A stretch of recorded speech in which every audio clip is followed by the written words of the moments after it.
On today's episode of my podcast story, we have Junaid Ahmed, the passionate host of Hacks and Hobbies, and a true pioneer in the world of home studio architecture. With 2 decades of video production experience, Junaid has transformed his expertise into a mission, helping podcasters and content creators build professional home studios. His podcast journey is particularly fascinating because it evolved alongside his business, Home Studio Mastery, where he guides others through the often overwhelming process of creating their perfect recording space. As the author of multiple books, including 7 Stages of Home Studio Evolution and a frequent speaker at major podcast events like Podfest, Junaid brings a unique perspective on how physical space shapes creative outputs. He's here today to share how his own podcasting journey led him to become the go-to expert for creators wanting to elevate their production quality without breaking the bank, and how he's helping others find their confidence in front of the camera. Tell us your name and what you do. My name is Junaid Ahmed, and I am a home studio architect. I help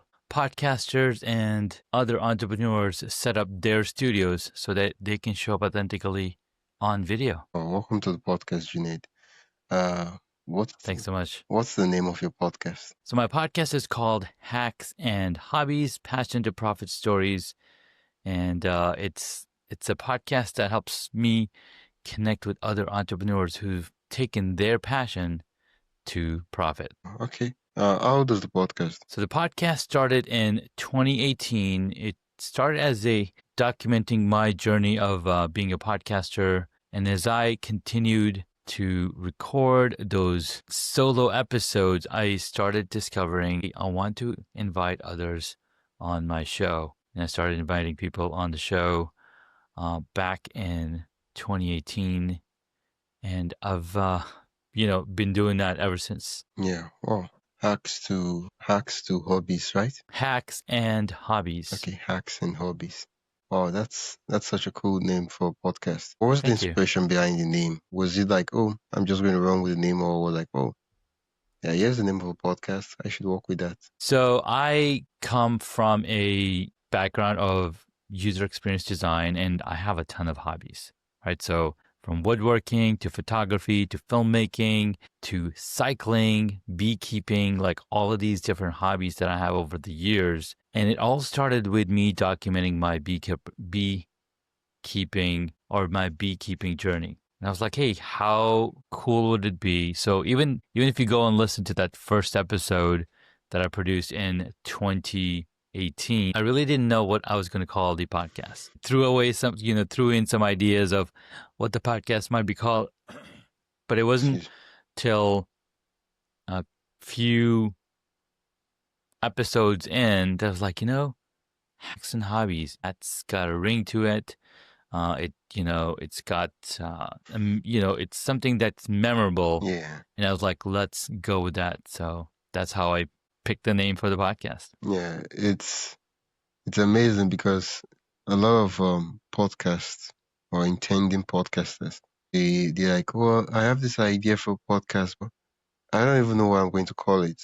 Let me just wait around, and when I get a good name, I'll start the podcast, right? Yeah, so what was important for me was to get started, hit the road running, and then, come up with a name for it. And I wanted to really, I didn't even promote the podcast the first year. I was like, it was my way of learning how to run, my way of learning how to do all the different things. For example, we all know Usain Bolt, he's a world record holder at the 100-meter race. But we only know him from that one event. We didn't follow him when he was starting the running journey, when he was starting those first few years of, the training that he put in. Like, where did the vision even come to him from? So that was me. I was like, let me just figure this out on my own. And then when I have it figured out, I can promote it and I can, bring the vision in front of other people as well. At the very beginning, when you started the podcast in 2018, what was the biggest challenge you faced? Oh my God, the biggest challenge was consistency. Consistently showing up every single day or every single week, producing an episode and publishing into the world. Like, there were some weeks that I missed publishing an episode, right? We all say you got to be consistent. Yeah. But I couldn't keep up. I couldn't keep that consistency going. And mainly because, we all have different lives, we all have different responsibilities. Being a parent for four kids now, at that time when I was starting, I was a parent to, I believe, 3 kids. Yeah, I was a parent to 3 kids. And starting a podcast was, a little low in the totem pole of priorities, because as a parent, it's very important to, make sure that you're keeping an eye on all of the things that are happening. So that was one of the reasons why I couldn't keep consistent. But over time, I found a hack. I'm like, okay, I can mass produce these content, mass produce or bulk record episodes so that I can schedule out and be consistent, at least on the publishing side of things. Wow. Okay. So you book the record and then you schedule. That's for interview. Well, isn't that okay? How do I say this now? Even though we will have to book record and schedule, what we're basically doing is we're just bundling up the time, the energy, and the resources we're going to spend to show up, and we're putting it in one let's say 1 day, 2 days, just to record a couple of the meetings and then do the Absolutely. editing. So it's not like we've removed the work required. And a lot of persons they're not consistent, not because life happens, which we know that happens. Things come up, Yes, right? And that's the box scheduling. exactly. But they're not consistent because finding that time when life has not yet happened is a struggle. Yeah, it is. You're absolutely right. Sometimes, things happen. The power goes out, or there's a crazy storm. Your basement is flooding. Like, those things have happened for me, right? I was like, oh my God, it's too hot. The AC's out. Yeah.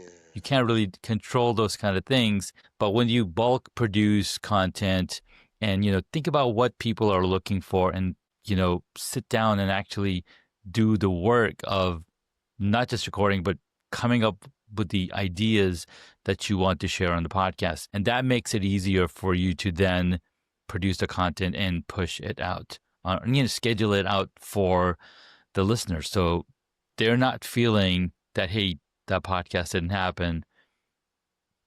But then you're also sharing your life journey and life story with the audience so that they're connecting deeply with you. Yeah. That's very, very important. I'm glad you were able to solve that problem. Can you remember the exact timeline of things when you figured that out? Initially I would be recording. So, fun story. The first season of my podcast was recorded in my car because there were solo episodes. I didn't really have time. Like I said, I had 3 kids at the time. I didn't have time when I got home to sit down and record an episode. That was a luxury, to have free time, especially when you're a parent. So when I'm driving to work, I have this 45 minutes each way that I'm driving to work that, I'm just sitting in the car driving. So I was like, how can I maximize this time? Yes, I can listen to podcasts, I can listen to audiobooks, and I did a ton of that for many, many years, listening to podcasts, listening to audiobooks, or maybe calling up my mom or my dad. So that was an okay use of my time, but I was like, how can I use this time to bring even more value to not only my life, but also people who might be listening to me? So I was like, okay, let me utilize this time to go on a new journey, go on a new documenting journey of my podcast. And that's what I did for that first year, is just, spend time with myself, record these conversations, talk about beekeeping, talk about the different hobbies, talk about the different events I went to. Like, there was an event I went to where my friend asked me to speak and talk about iPhone video production. And that talk eventually became a book, right? So all of this to say, when you're spending time with yourself and when you're capturing this content, you unlock your brain's processing power. And when you do that, you're able to do so much more. So that was my first year of producing content. But the other thing that was holding me back was, okay, I'm spending, this time recording these episodes. Okay. Now I've got to edit and produce it and publish it. Now, to edit, produce, and publish, I was spending another 2 to 3 hours doing that time. Now, it got so bad that I had to take time away from work, take time away from my family to do this. And this was not sitting well for me because I love my kids, as most parents do. I want to spend more time. So, quick break. Before we continue, I'd love to invite you to join the My Podcast Story newsletter. Each week, I share highlights from our guest stories, behind the scenes podcasting tips, and resources to help you grow your own show. You can sign up at mypodcaststory.com/join. That is mypodcaststory.com/join. Now, let's get back to the episode. this is the point that I was like, okay, I need to bring in a team member or train somebody or find somebody who can edit my episodes. And so as I found somebody to edit these episodes, I was able to streamline my process, and, things got better and better over time. But the evolution of AI and how AI helps with the post-production, it just became so much easier for me and my team to be able to produce and create the content that was, again, consistent for the audience. I'm curious, right? Before we delve into, because I have so many questions I want to ask just from what you've shared so far. Before I ask those questions, what's the state of affairs now for the podcast? The state of affairs of the podcast, we are publishing daily because we have about 80 podcast episodes in the bank, meaning I've already talked to 80 people, 80 hours spent recording these conversations. And even if I didn't record for the next 8 weeks, I have enough content to go out there, right? So that's where we're at right now. And what this does, it gives me a peace of mind. So, for example, 2 podcast episodes that were supposed to be recorded today didn't happen because they had an emergency, right? I'm like, okay, no problem. Schedule when you have the time, we will record. And I don't have to worry about it anymore because my scheduling calendar or my publishing calendar is already full. So I'm publishing content on a daily basis because I have so much backlog, and that's a good place to be. So that's something that I recommend anybody to, hey, use your time efficiently because this is some time that you're not going to cut back. So having those thoughts recorded, having those time scheduled and episodes banked, it makes it so much easier for us to go on and do the things that really matter. Yeah. These daily episodes you'll be publishing, is it because you have 80 episodes as backlogs, or has that daily publishing always been the schedule for the podcast? No, initially we would schedule once a week. And then as the backlog started to increase, I was like, okay, let's do 2 a week. And then I was still recording more than we were publishing in a week. I was recording anywhere from 5 to 10 episodes per week. And that started to fill up. And even though I took time off for summer, I took time off for spring, I took time off for, different holidays and events, I still had plenty of episodes to go around and to be published. So that's how I was like, the guests that came on kept asking me, hey, when's my episode going to publish? When is this going to go out? And then I asked the team, hey, can we do daily publishing of these episodes? We're not doing a whole lot of work. I've already got a streamlined process of recording these episodes and asking the right questions. We don't have to edit that much anymore. So again, that's what went from one episode a week to 2 episodes a week to now 5 episodes a week. What does the team look like right now for the podcast? So we have a team of editor, we have a team of publisher, and a team of promotion, so that we are not only just getting the podcast edited, and we're also putting it out on the website, we're putting it on YouTube, we're putting it on the different platforms as well as the social media platforms. So the guest is getting the exposure that they're looking for. We've actually introduced a new process just recently where as soon as I record the episode, the next day or 2, it's already available on YouTube. So we're promoting them for one time because I'm recording it in such a way where it's already produced. And then 3 months later, we promote them again on the podcast. So multiple promotion periods, multiple ways that they can interact with the content and share it with their audience as well. Wow. You mentioned you have a publisher, video editor, and the promotion.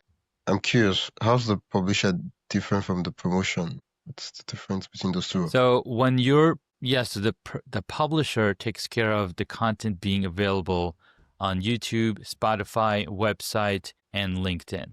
So each as well as Facebook. So each of these places are getting the full episode treatment, his entire episode. The promotion comes into, okay, now that we have this full episodes, we want to take clips out of each of the episode, multiple clips, and then schedule them on the platforms and linking them back to the main episode. So that's where the promotion comes in, which is, a lot more of the short form content going out on the different platforms and then linking back to the main article. What this does is, number one, you're highly active on LinkedIn. You're posting these short reels on LinkedIn on this episode and linking back to the LinkedIn article. So we're keeping the people on that platform. So not only are getting the full episode, they're getting, daily promotion of that episode. LinkedIn's like, oh my God, this guy is great. He's keeping the people on my platform. I'm going to send more people over there. Then we're doing the same thing on YouTube. We got shorts on YouTube that are then linking back to the longer video. They're like, oh my God, all these shorts are keeping people on the platform. And then same thing on Facebook and Instagram, keeping people on those platforms so that they're getting all of the value, they're getting all the promotion and engagements. We're not only playing nice with each of the platforms, but also giving each of the talk and giving each of the conversation the attention that it deserves. Other than repurposing content for social media and then also connecting it to the main content, are there other promotional activities the team member in charge of promotion does? Sorry, can you repeat that question? So the question is, the promotion officer, let's use that as the title. Other than repurposing the episodes into clips for the different social media platforms and then posting, right? Are there other promotional activities, right, in terms of promoting the podcast? Right, that's not just repurposing content and posting online. That's the promotion officer handles. Yeah, so not only are they posting that content, but they're also making sure that there are ways to interact with those short form content. For example, each of the piece of content is then again sending people back to the main link, and then the way that we do it, and we're keeping an eye on these shorts through keeping track of where the conversation is coming from. How can we engage with these people so that they not only stay on the platform, but then also bringing them into the DMs. So in the DMs, like, hey, thanks for commenting. Comment this word in the post, and then that will then trigger a DM automation through ManyChat or other platforms that might offer that. So again, it's more of a it can be done with one person that does the publishing and the promotion, but again, it's good to have a dedicated person because they're managing multiple platforms, and they kind of need to have the experience of, hey, this is working really good. And then they're also looking at the analytics because you want to see, hey, what's the data telling us? What are the keywords that are active? What are the things that people are doing, and keeping an eye on this. Yeah. And it's good for them to own a process and a platform. Yeah, well, I like the episodes are doing as much work as they can do, not just being released on the respective platform, and that's it. Exactly. And what's cool is that these platforms are getting smarter, right? They want to keep you on the platform, and the more traffic you bring, and if you utilize something called professional dashboard on your pages, that's going to then enable monetization. For example, Pat Flynn have been posting 3 to 5 shorts on his new Facebook page, and he grew it from 4,000 subscribers to 45,000 in 30 days. Wow. In 30 days, because he's posting content that's keeping the people on the platform. Facebook's like, oh my God, this guy is keeping people on this platform so we can serve ads. How about we send more traffic? And then more people go to it, And plus, he also has a topic that a lot of people might be interested in. For example, he's talking about Pokemon, right? Pokemon is a popular topic. So, there's a ton of people out there that are interested in that topic anyways. Wow, that's interesting. Probably I should consider adopting Facebook as part of my my strategy. So Facebook, the other thing, the other amazing thing about Facebook is it has about the same type of audience that YouTube has. YouTube has 2.4 billion users, monthly active users. Facebook has 2.4 billion monthly active users as well. And that's one of the reasons why you'll see YouTube adding new features like community posts, because they're trying to compete with Facebook.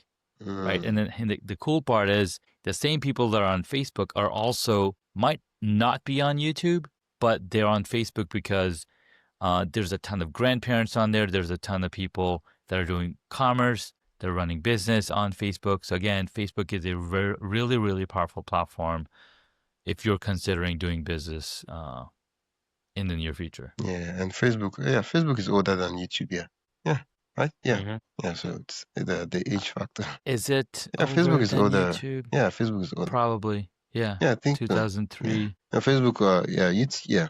Yeah. Wow. Okay. With all these AI tools and all these automation tools and all that, it's beginning to make sense, and it's becoming easier to just have the quality content you have being distributed to multiple eyeballs and platforms. Because at the end of the day, even though we have a podcast, the whole idea of starting the podcast was to share the message in the first place. Exactly. And when you're sharing that message, just makes it easier. And fun fact, so you were saying Facebook is older only by 1 year. Oh, by 1 year.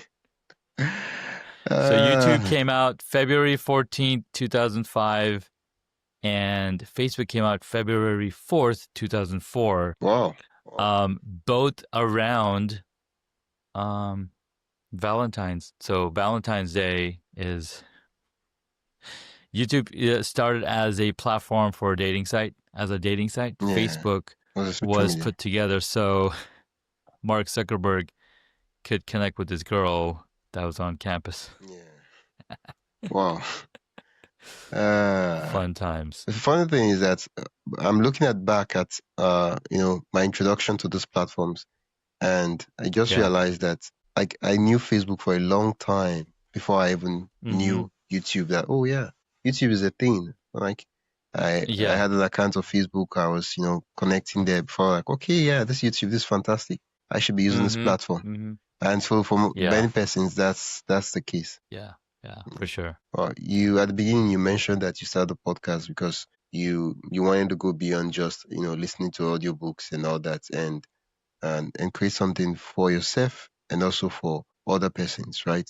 Which listening to an audiobook won't necessarily do, because if you're listening to an audiobook, you get value from it, which is great. But I'm trying to think how listening to an audiobook would benefit someone else. I mean, what you end up doing might, but I'm like inherently, like the act of just listening to an audiobook doesn't really benefit someone other than you. And so you started the podcast. So I'm curious, in the 7 years you've been doing the podcast, what has been those benefits, both for you and for the listeners? So the number one benefit that has been for me from podcasting has been personal development. Right? It's helped me become a better speaker. It's helped me become a better communicator. It's helped me step out of my introvert shell and be an extrovert. So when I go to events now, I can easily start talking to somebody. I can easily ask them questions that make me interested in them, which makes me interesting to them, because I want to know all these things about them. And they're like, oh my God, this guy is really awesome, because he keeps asking me about me. Yeah. Right? So that's what podcasting has done for me. Plus, I get to speak with authors of amazing books. Like I got to talk to Pat Flynn, Justin Portnoy.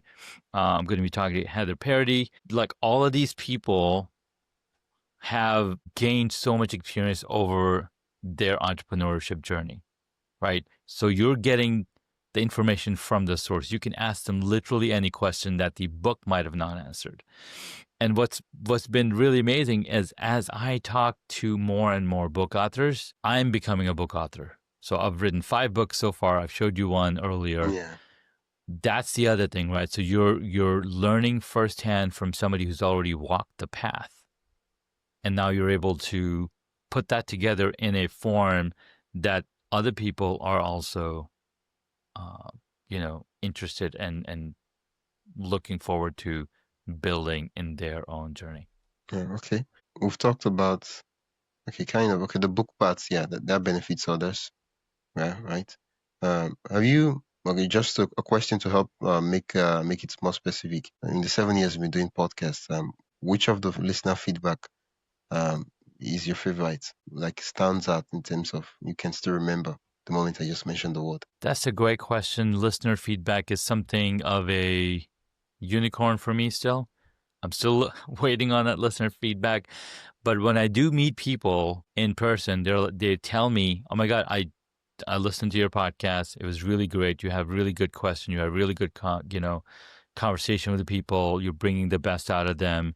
Like those things I hear all the time, Oh. right? And it helps me to say, hey, I'm on the right path. I'm doing something that not only benefits me, but also benefiting the guest that's here on the show, because they get a platform that they get to share their story, plus the listener who's taking away these amazing hacks that they can implement right away on their show or on their business or on their lives. Yeah. That's it. Like getting to see someone who's not your, friend, brother, who's not listening to your show because they know you, right? Say that, Yeah. oh, I listened to your show. That show was great, right? It just shows that, most of the times when you're talking to podcast and all that, at some point in time, you start to feel like I'm just speaking to the void. Hopefully someone listens to this episode. And sometimes the dashboard becomes like numbers, when you spend so much time like, oh yeah, 500, 600, 6,000, it's just numbers, Yeah. but when you see Yeah. this backdrop people, you're like, okay, yeah, people are listening. I'm making an impact, and I just keep doing what I'm doing. 100%, and even if there's nobody listening, right? Even if there's nobody listening, what you're doing is that you're creating a journal of your journey. And that's what it started as me. That's what it started for me as, right? So I had started a podcast back in 2012, which lasted 4 episodes. It was with 2 of my, relatives. We try to make it happen, but it was too early for our time. 2020, it was 2012, and it was kind of complicated to put together. Now we have technology like Riverside, we have Descript, we have like all of these things available, which make it a lot easy. And even though it was a lot easy when I started, I still started with a solo episode process because I wanted to see, okay, what is it like? What are all the things that come together to make the podcast episode possible? So that was my first take into it, to understand how this thing drives, how this thing works. And then when I figured it out, that's when I started interviewing people, because I was comfortable enough to ask other people questions. Yeah. That was recorded. Yeah. I feel like the first, especially when it's your first time at doing something that's public, right? Not just, so certain persons, they've been in the radio industry, they've done other things that are like similar to podcasting. And so if it's your first attempt, it's you trying to listen to how your voice sounds like, and like, yeah, testing. Exactly. 1 + 2. Yeah. And then eventually, and you mentioned at the beginning, self-development. I think sharing your story helps you to refine your story and gets you to really pay attention to your lessons and all the things you're working on. Because Exactly. people say we learn from experience, but I'm like, okay, what did you learn recently from experience? Like, nah, not really. But documenting it makes it very easy. Like, hey, yeah, I did an episode on that. You can go listen to the last thing I learned from experience. Exactly. Yeah, well. And it's much easier to document than to actually tell a story, right? Because documenting gets you to the point where now you can tell a story because you've gone through that path. As Zig Ziglar says, the first step to a journey is, or to get to a destination, you need to start with your first step. And when you start walking, the path reveals itself, or you're going to find ways to improve and get better at getting to where you're trying to get to Yeah. in so many words. Yeah.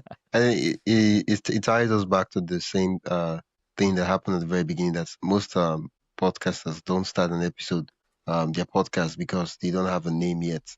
And I'm like, if you just start, you figure that out. Yeah. Yes, you will. And the beautiful part is we are now living in an era where if you dump your ideas to any of the ChatGPT, AI, Quen, you name it, right? It's going to give you ideas back for in a podcast episode and from or podcast show. And that's something that, again, accelerates the process of getting started with a podcast as well. Yeah. Or coming up with a name anyways. Yeah. At least that's how I got my own podcast name. There you go. Yeah. I love it. Your podcast story. The moment I saw the name, I was like, it was instant love. I just was like, this is it. I said the only thing that will stop me from using this name if I check online and the domain is probably taken by someone else, and then like, okay, I'll just move on to something else. But like, this is it. Yeah. Okay. So did you get the domain for yeah, my podcast story? Yeah, awesome. I got the domain. So something that I would love to share with you, Wisdom. Okay, I'm listening. So here's another book that I was recently introduced to. I actually attended the webinar that this guy put together. So this is a book that I would love for you to check out. You are an IP company, because we're always coming up with ideas and ideas and thought processes. And this guy talks about, hey, how can you increase your intellectual property influence, income, impact, and income? Because when you solidify and register your company name with the trademark office, with the copyright office, with a patent, with all of these things, you're actually adding more value to your domain name, to your podcast, to your story.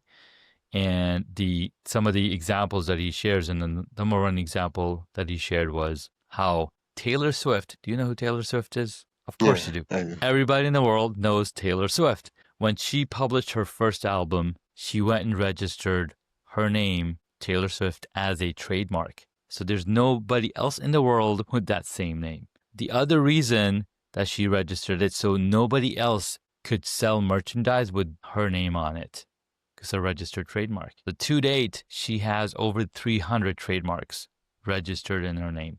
Names of songs, names of albums, names of her cats. So nobody can go and monetize by selling her, products and her names, because she owns the rights to them. And if anytime they do, she can ask for royalty income from it, gets kickback, right?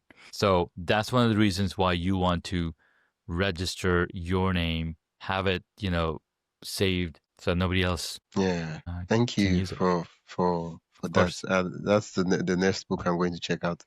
You're an IP company. Wow. Because I'm always having all these ideas, and it would be good to say, okay, yeah, I was the first. Like, what's your proof? Like, I mean, you have to take my word. I said I'm the first. Well, the other thing is, because my podcast story is a published public podcast, people already know you're the first to create this content that's available online. So you already have that first dib. Now that you have that first dib, now you go and protect it. Yeah. So that somebody else cannot go and register and like, hey, we own the rights for this. You can't use it. Yeah. And then you see a message like, change the name of your podcast. And I'm like, seriously? Exactly. What's going on here? Exactly. Yeah. Well, thank you so much, Junaid. I know that's something that's not just beneficial to me, but to the listeners of this episode.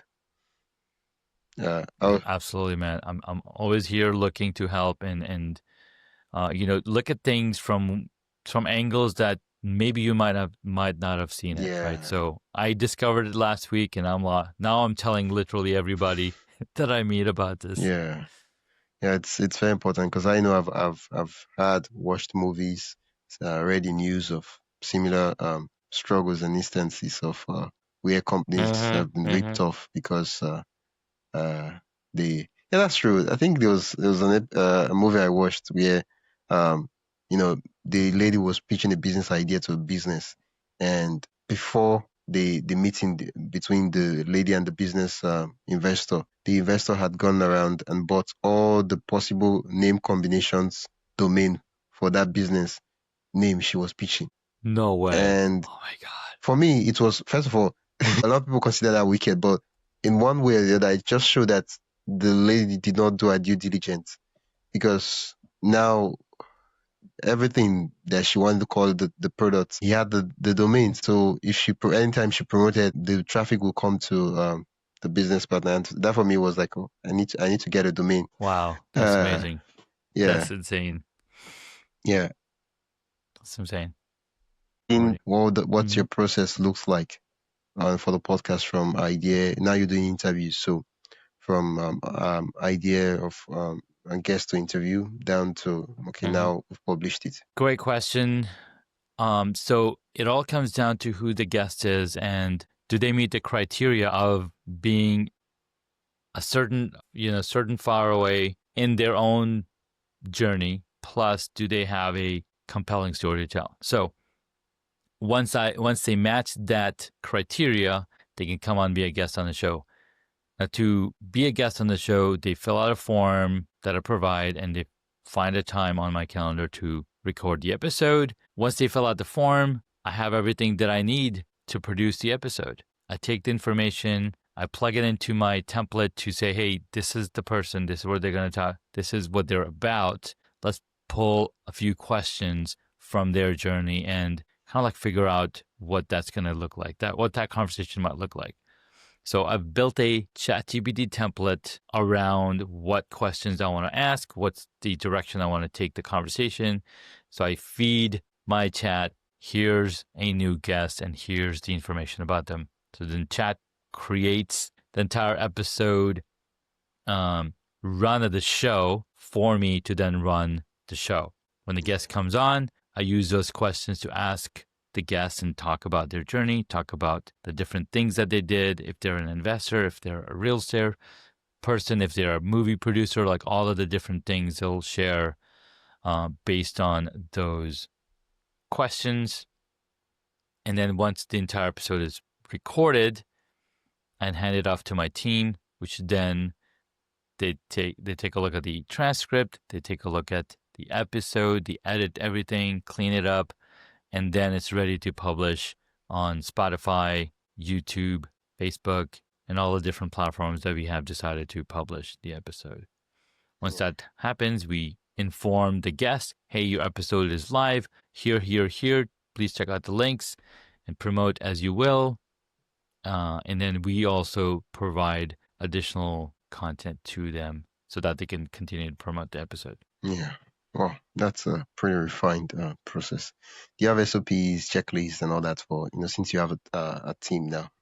Yes. Oh. We have SOPs. We designed SOPs based on all the things that we're doing. And, when you're doing something for 7 years, recording 100 or, publishing 100 episodes a year, you get pretty streamlined and that process gets pretty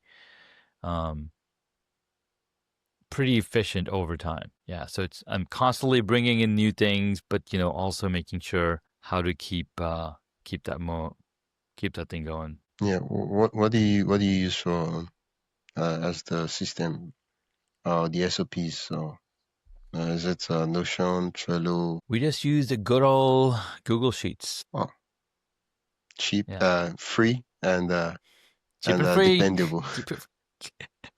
Keep free, keep it dependable, and then Google Sheets to track all the episodes and all the links to all the places, as well as Google Drive to share the content between the team and our guests. It gets the job done. What else could one ask for? No bells and whistles. Exactly. Yeah. What I would love to integrate is an ability to create custom cover art for my guests using automation. Right? Right now, it's a manual process. Right, we take we'll take the picture, We put it in a template, we update the text, and then now it's ready to go. Yeah, I could. That's nice. If you have a Google Sheets, once you put in, all you will need to do that will be the guest photo, depending on the type of template. But most usually to have the guest photo, your name, and maybe your quotes, or depending on what the thing look like. I think there's a software called Placid Yeah. that can take on the automation and just put it on, and but then there'll be like approval process, kind of like to look and see the final touch. Right, exactly. Yeah, Any wow, changes? Yeah. that'll be lovely. One part I have not asked you about is, everybody's curious to know. One of the most common questions uh, uh, intending podcasters always ask is, how much does the podcast make? And so for me, the question I just want to ask is, does the podcast make money? Podcast makes relationships, and then the relationships, it depends on how can those relationships help you help others. So my goal is to help as many people that I can get what they want, so that the universe answers back and gets me what I want, right? So because the podcast called Hacks and Hobbies, Passion to Profit Stories, I've listened to hundreds of people's passion to profit story. Yeah. Now, what do you think that did for me, Wisdom? If I'm listening to people's passion to profit stories, what do you think it did for me? It helped you turn your own passion into profit. Yes, it did. So I'm passionate about photography, filmmaking,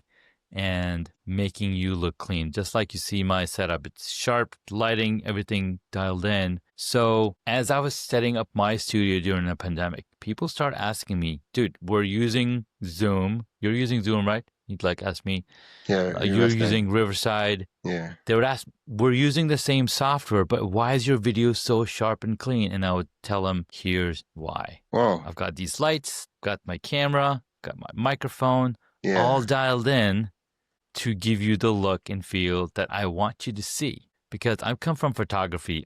I got my first camera when I was 11 years old for $1, right? So I've been behind the camera for many, many years. So I figured out, and I studied a ton of people. I took a ton of courses to understanding how these cameras work. So when the time came to set up my studio, because I was already in the film space, shooting films and documentaries and whatnot. So when it came time for my space to be set up, I knew exactly where to put the stuff and what to tweak.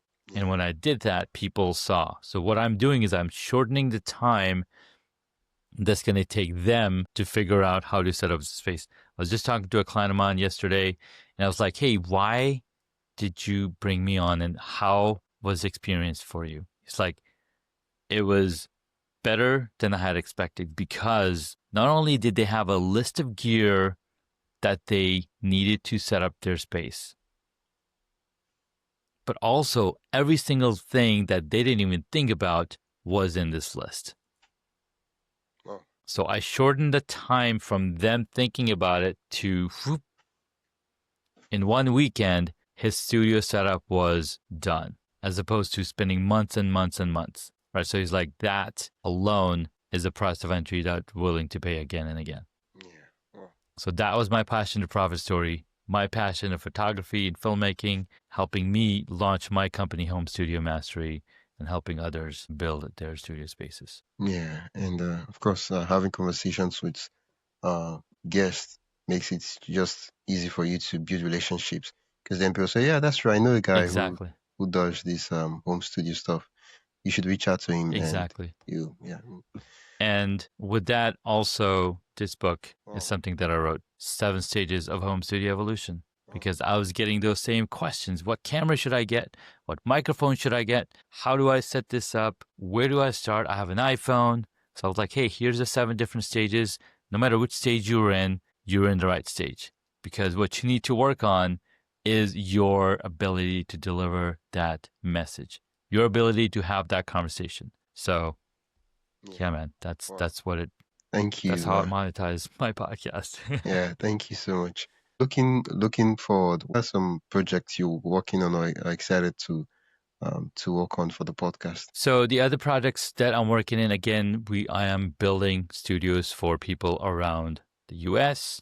I am helping them launch their podcast. I'm helping them streamline their post-production and promotion, as well as building a media school for the Muslim audience here in the US so that I can teach students and get them up to speed on what it takes to have this conversation, what it takes to speak on stage, what it takes to have a presence that reflects not only who you are, but also, builds that deeper connection with the people that are watching the videos. Wow.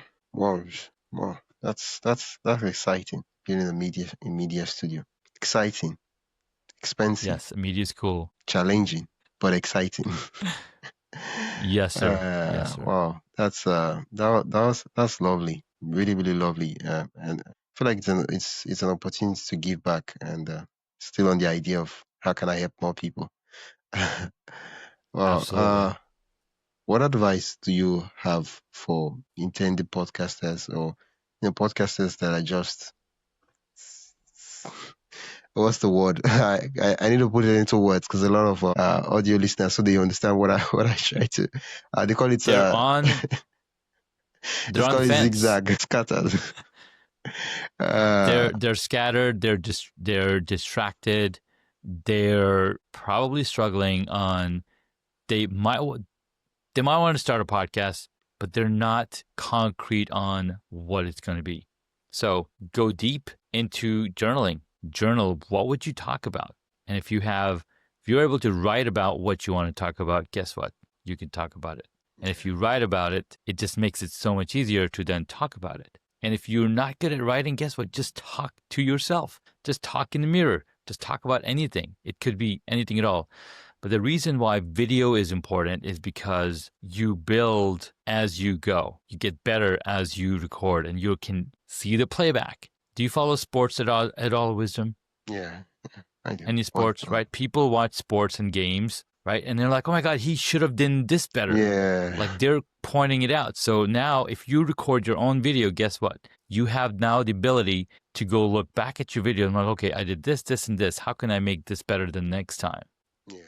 So you do watching your tape over and over. Okay, I can ask these questions better. I can answer these questions better.